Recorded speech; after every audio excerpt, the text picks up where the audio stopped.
வட்டாரத்தில் போட்டியிட்ட வேட்பாளர்கள், பட்டியல் வேட்பாளர்கள் எல்லோருமாக சேர்ந்து இந்த கட்சி கிளைகளை அந்த பிரதேசங்களிலே இன்னும் பலமாக உருவாக்குவதிலும் முஸ்லிம் சமூகத்தின் அரசியல் விவகாரங்களை பற்றிய விஷயங்களை நாங்கள் கலந்து பேசுவதற்கான ஒரு களத்தை அமைத்துக் கொள்வதற்கு நாங்கள் எத்தரிக்க வேண்டும்.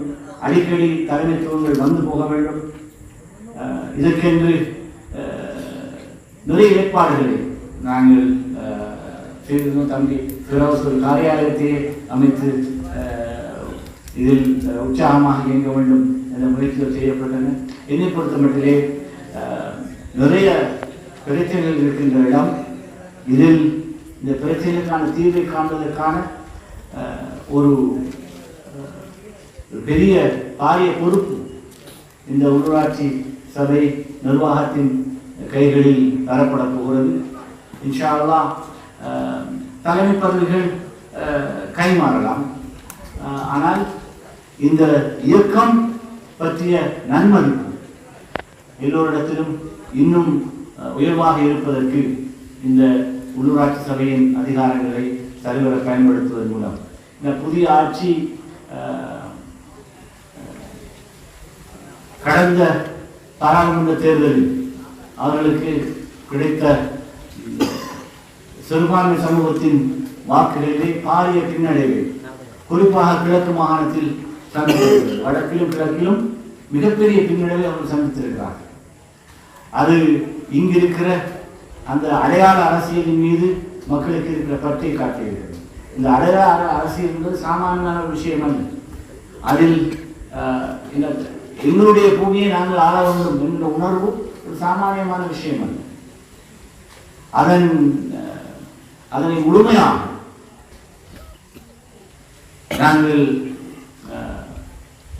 இன்னும் திறமையாக செய்து காட்டுவதன் மூலம் இந்த உள்ளூராட்சி சபையும் அதுக்கப்பால் மாகாண சபையிலும் எங்களுடைய ஆட்சியை கைப்பற்றுவதற்கான முயற்சியில் நீங்கள் ஒற்றுமையோடு பயணிக்கின்ற இந்த விவகாரத்தில் உங்களுடைய ஒத்துழைப்பு தொடர்ந்து இருக்கும் என்று நாங்கள் எதிர்பார்க்கிறோம். என்னை பொறுத்த மட்டிலே மிக விரைவிலே மாகாண சபை தேர்தல் வரப்போகிறது.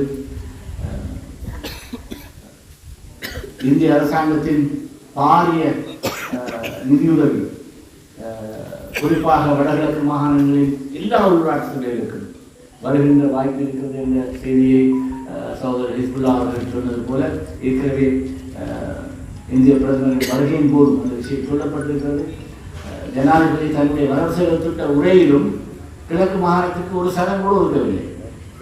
முழு கிழக்கு மாகாணத்துக்கு இந்திய அரசாங்கம் பாரிய நிதியுதவி தரப்போகிறது என்று சொல்லி அப்படியே கதையை முடித்து விட்டார். அதை கிண்டலெடுத்து எங்களுடைய செயலாளர் பாராளுமன்றத்தில் பேசிவிட்டார். இந்தியாவில் பாராளுமன்றம். ஆனால் உண்மை என்னவென்றால்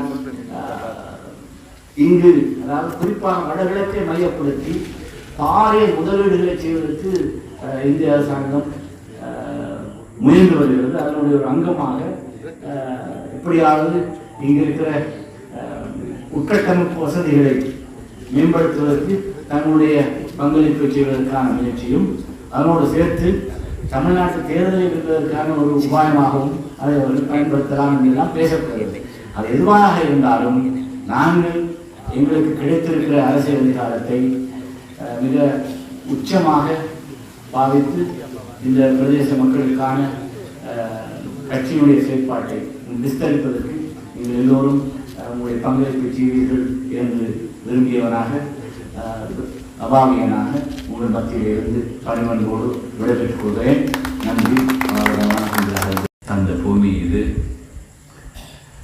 டாக்டர் ஃபரீதீன் ஈராலபை போன்ற தூய அரசியல்வாதிகளை தந்த பூமி இது.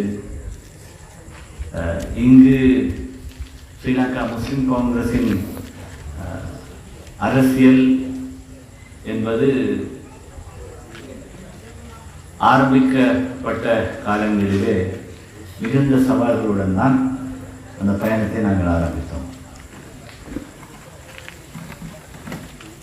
அதனுடைய முன்னோடிகளை பற்றியெல்லாம் இங்கு நிறைய பேசியிருக்கிறார்கள். நான் என்னை பொறுத்த மட்டிலே அண்மை காலமாக இந்த மண்ணிலே கட்சி பதவி கொடுத்தவர்கள் தான் நாங்கள், அவர்களால் தான் சவாலுக்கு உட்படுத்தப்பட்டோம். கட்சியால் அலங்கரிக்கப்பட்டவர்கள் கட்சியை அலங்கோலப்படுத்துகிற ஒரு முயற்சியில் ஈடுபடுகிற போது அந்த விவகாரத்தில் தாக்கு பிடிப்பதற்கு இந்த மண் எங்களுக்கு ஏதோ ஒரு வகையிலே ஒரு புதிய தலைமைத்துவத்தை அடையாளப்படுத்தி காட்டிவிடும் என்பது எனக்கு நம்பிக்கை இருக்கிறது.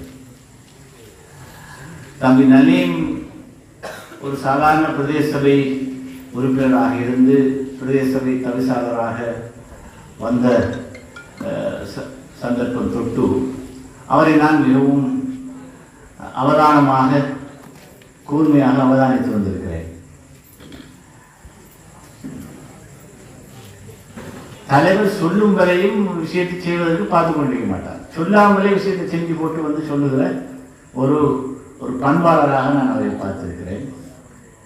அவ்வப்போது அவருக்கு தெரியாமல் நான் அவரை நூற்றுக்கணக்கானவர்கள் இருக்கிற உள்ளூராட்சி சபைகளில் இருக்கிற உறுப்பினர்கள் மத்தியில் அவரை தனியாக தெரிவு செய்து நான் வெளிநாட்டு பயிற்சி மாணவர்களுக்கும் அனுப்பியிருக்கிறேன். ஏன்னால் இவரிடத்திலே இருக்கிற தகுதிக்கு நாங்கள் இன்னும் கொஞ்சம்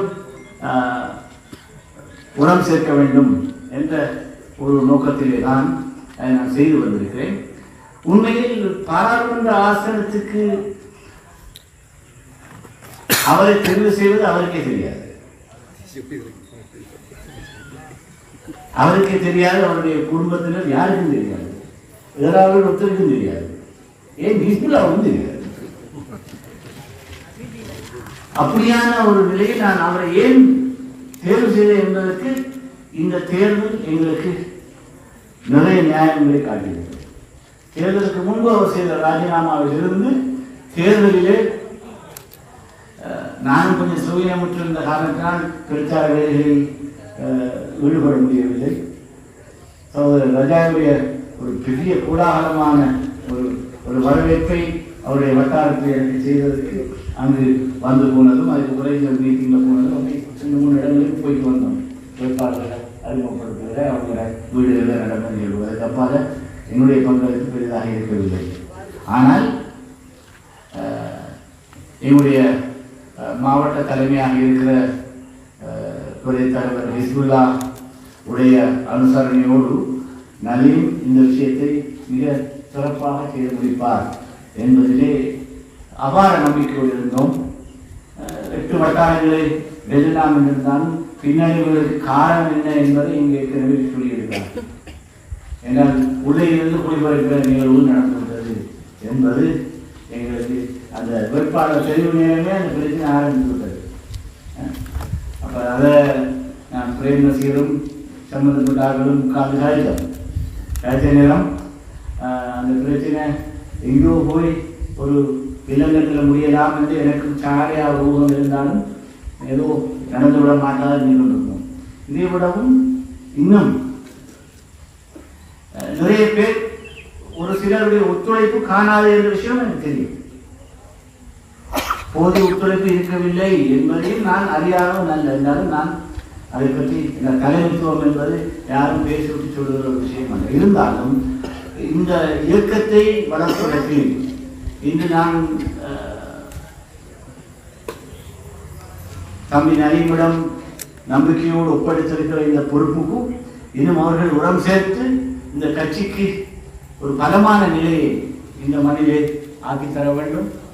அடுத்து ஒரு மாகாண சபை தேர்தல் வருகிறது. அதுக்கு அப்பால் இந்த மாகாண சபையின் ஆட்சியை நாங்கள் கைப்பற்ற வேண்டும் என்று சகோதரர் ஹிஸ்புல்லா சொல்வது போன்று அந்த முயற்சியை நாங்கள் வெற்றி காண முடியும். தமிழரசு கட்சியோடு மிக நெருக்கமான உறவோடு இருக்கிற நாங்கள் எங்களுக்கு தமிழரசு கட்சி எல்லா இடங்களிலும் நாங்கள் பரஸ்பரம் இந்த ஆட்சி அமைக்கும் விவகாரத்திலே ஒரு உடன்பாட்டை கண்டிருக்கிறோம். அதே போல அடுத்த மாகாண சபை ஆட்சியிலும் அவர்களோடு சேர்ந்து கிழக்கு மாகாண சபை ஆட்சி நாங்கள் கடந்த முறை கிழக்கு மாகாண சபையின் ஆட்சியை கைப்பற்றுவதில் தமிழரசு கட்சி எங்களுக்கு பாரிய ஒத்துழைப்பு தந்தது. அதை நாங்கள் இந்த தேர்தலுக்கு பிற்பாடு தேர்தலுக்கு முன்கூட்டியே நாங்கள் அந்த உணர்வோடு தான் இந்த தேர்தல். ஏன்னா கிழக்கு மாகாணம் 3 சமூகங்களும் ஒன்றாக வாழுகின்ற பூமி. முஸ்லிம்களுக்கு இந்த மாகாணத்தை தவிர வரும் மாகாணங்களில் முன்னிலை அதிகாரம் பெறுவது என்பது சாத்தியமான விஷயம் அல்ல. எனவே அப்படியான ஒரு இடத்திலே பலவிதமான விட்டுக்கொடுப்புகளோடு இந்த அரசியலை முன்னெடுத்து செல்வதற்கும் பல புதுமைகளை செய்யக்கூடிய வகையில் எங்களுடைய புதிய அரசியல் பாதையை வடிவமைத்துக் கொள்வதற்கும் இந்த தேர்தலுக்கு பிறகு இன்னும் முனைப்போடு இயங்க வேண்டிய ஒரு அவசியம் இருக்கிறது. நான் என்னை தமிழ் புலிகள் என்னை கொண்டாலும் பரவாயில்லை, நான் இந்த கட்சிக்காக தேர்தல் கேட்கின்றேன் என்று மாகாண சபை தேர்தல் கேட்டு எமது தேசிய தலைவர் முன்னாள் மரபும் அமைச்சர் வசந்த் சார் அவர்களுடைய கைகளை பலப்படுத்திய வரலாறுகள் இருக்கின்றது. பணியை ஆற்றிய குடும்பம் அது. அனைவருமே இந்த பாரிய அளவில் பலப்படுத்த வேண்டிய தேவை இருக்கின்றது. அந்த வகையில் உண்மையில் எங்களுடைய மக்காமணி வட்டாரத்தை பிரதிநிதித்துவப்படுத்தி வந்த அஸ்மி அவர்கள் இந்த நான் இடத்திலே அவருக்காக வாக்களி தலைவருக்கு நான் நன்றியை தெரிவித்துக் கொள்கின்றேன். அதே போன்றுதான் அஸ்ஸலாமு அலைக்கும் வரஹ்மத்துல்லாஹி வபரகாத்துஹு.